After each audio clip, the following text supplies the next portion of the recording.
An all too common scenario that we see in tech support is a brand new system that is installed, and 1 to 2 years down the road, there is a compressor failure.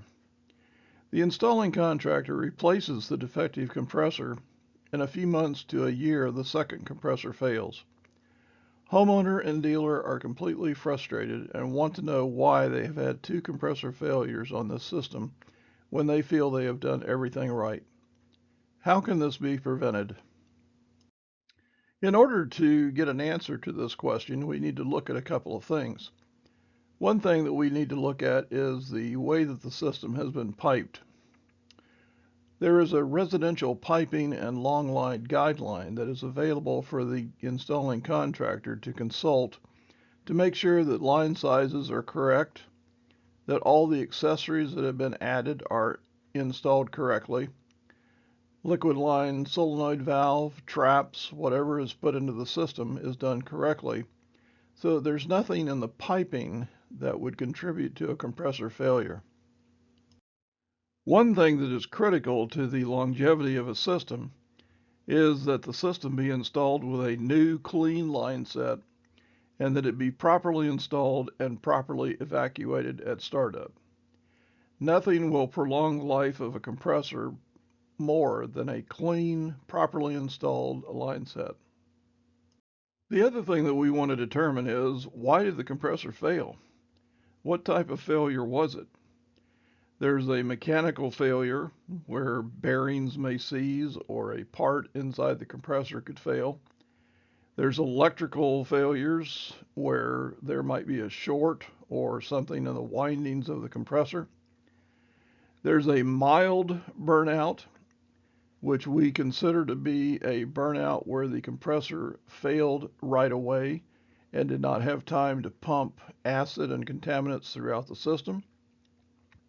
There's also a severe burnout where the compressor may have run for a period of time and may have put acids and contaminants into the system as it continued to run as it was failing.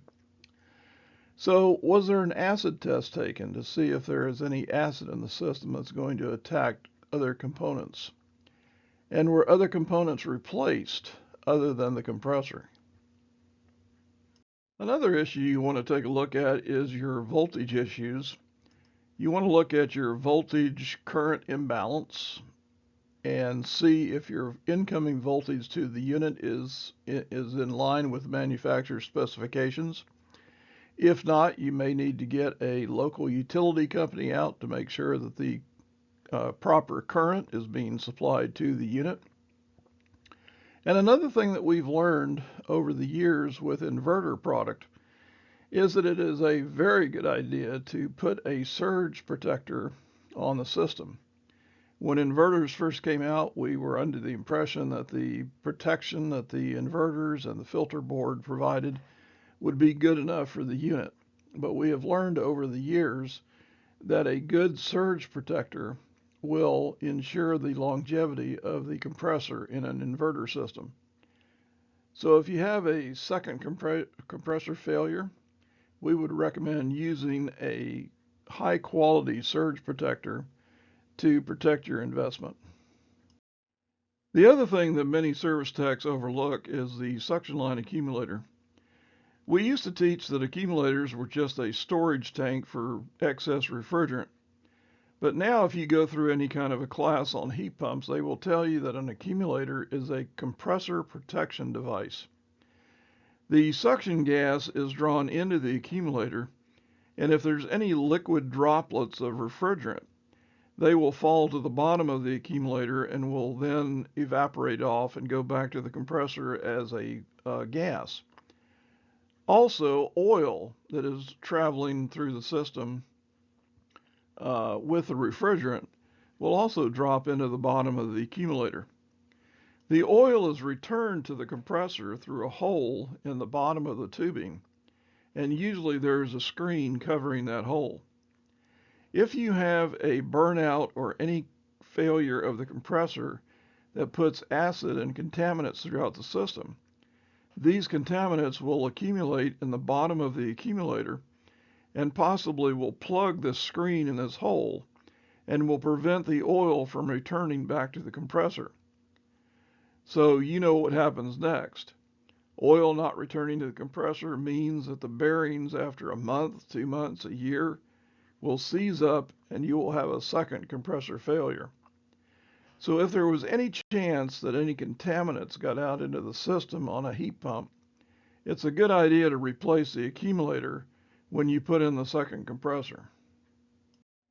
Previously, we talked about keeping the system clean. So at startup, you want to evacuate and do everything possible to have a clean and dry line set. When replacing any components in this refrigeration system, you definitely want to replace the liquid line dryer. You may also have to put a suction line dryer into the system, depending on the amount of acid or contaminants that are in the system.